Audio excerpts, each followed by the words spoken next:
So people have been telling me that this is the first pandemic that they've ever experienced. It's not.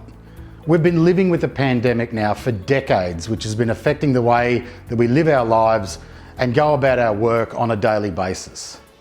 What I'm talking about is the pandemic of engagement. The pandemic of engagement has been leading to a lack of potential productivity, a lack of potential innovation, a lack of potential performance, and a lack of potential happiness in human beings. Okay, so let me break that down for you. In this case, a lack of engagement is the disease.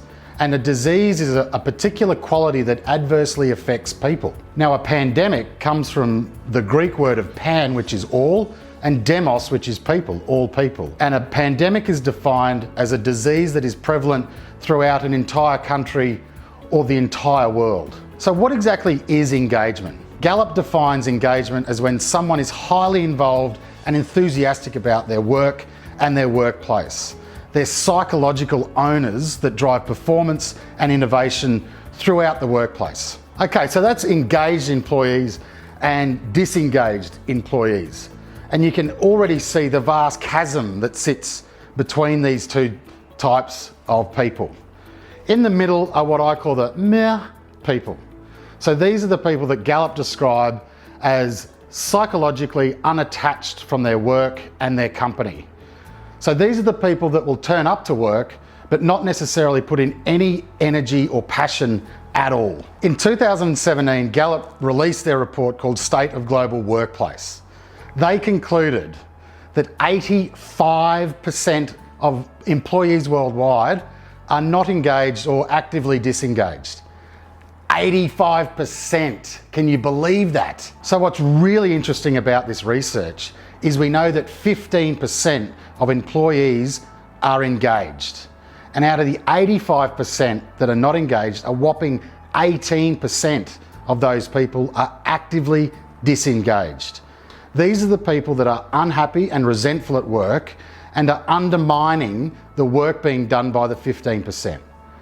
15% engaged, 18% actively disengaged. So let's take this away from percentages and talk about numbers. So what we know from Gallup is that 32% of the entire population are in full-time work. That's about 2.5 billion people right now on Earth are in full-time work. 15% of 2.5 billion, the engaged, is 375 million people. 18% of 2.5, the actively disengaged, is 450 million. Therefore, we have about 75 million more people actively disengaged on Earth than engaged. So I can hear people saying, yeah, Steve, that's fine, but we're different in Australia. In fact, we're not. We're actually worse than the worldwide numbers. Only 14% across Australia and New Zealand are engaged. 14%. Okay, let's put that into perspective.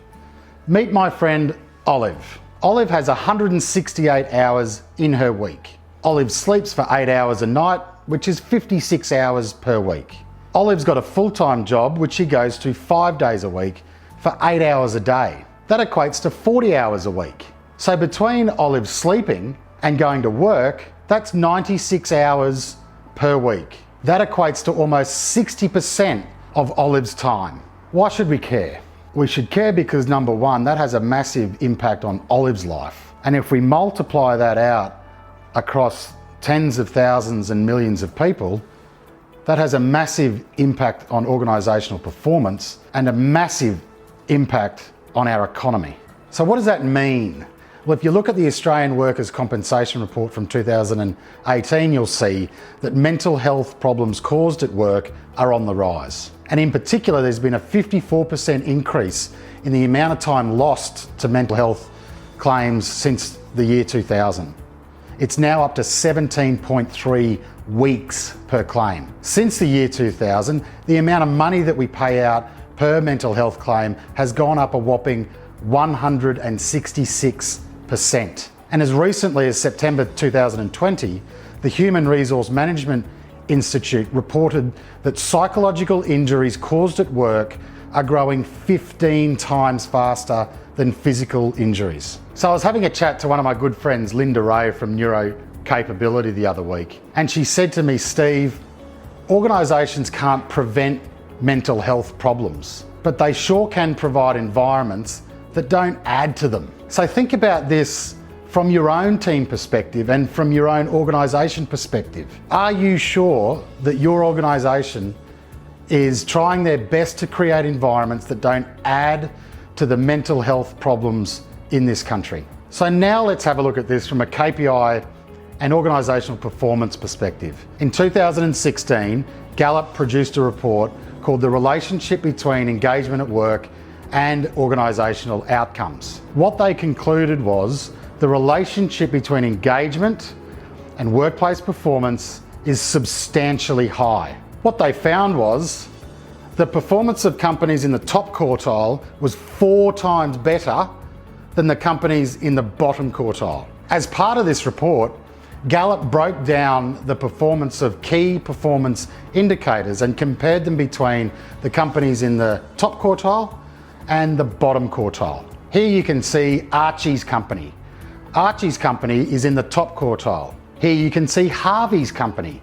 Harvey's company is in the bottom quartile. In terms of customer ratings, Archie's company performed 10% better than Harvey's. In relation to profitability, Archie's company performed 21% better than Harvey's. In terms of turnover, Archie's company performed 59% better than Harvey's company. Archie's company was 41% better in absenteeism, 70% better in safety incidents, and 40% better in quality. Now, here's Nate.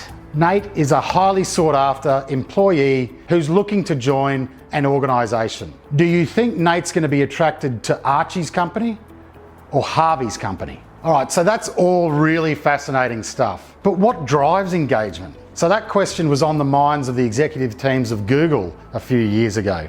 They undertook a 2-year study across 180 teams in the quest to figure out what makes up the perfect team. What they found is that more than anything else, psychological safety was critical to make teams work. Dr. Amy Edmondson from Harvard, who's known as the modern day authority on psychological safety, reported in 2018 that in fact psychological safety predicts engagement. It also helps promote mental health and lowers turnover. And as recently as 2020, Alex Glassy from Conductor Software said that psychological safety is the root of engagement. So what we know is psychological safety is the driver of engagement. So the role of leaders and the role of organisations is to create and foster work environments where people feel a sense of psychological safety. So what's that? What is psychological safety? Psychological safety is when a person truly believes that they will not be humiliated or embarrassed or criticised if they speak up about an idea, a concern, a question, or whether they've made a mistake. So it's when a person faces that moment of truth and they think to themselves, if I say or do this now, will I be criticised? Will I be embarrassed? Will I be humiliated? And it's a moment of truth because that's when psychological safety in a team is really tested. So according to Neuro Capability and Conductor Software, there are 5 pillars to social experience. They are certainty, autonomy, relatedness, equity, and significance. So what lies in psychological safety in the team environment is potential. What we need to do though is we need to find that potential, we need to quantify it and prioritise it, we need to unlock it, and then we need to grow it. Now all of this may seem really complex and hard, but it's exactly what we do.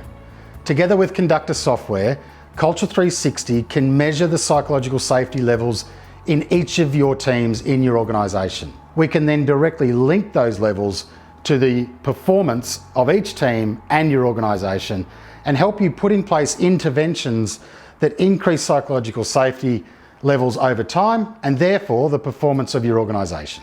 If you'd like to know more, get in touch.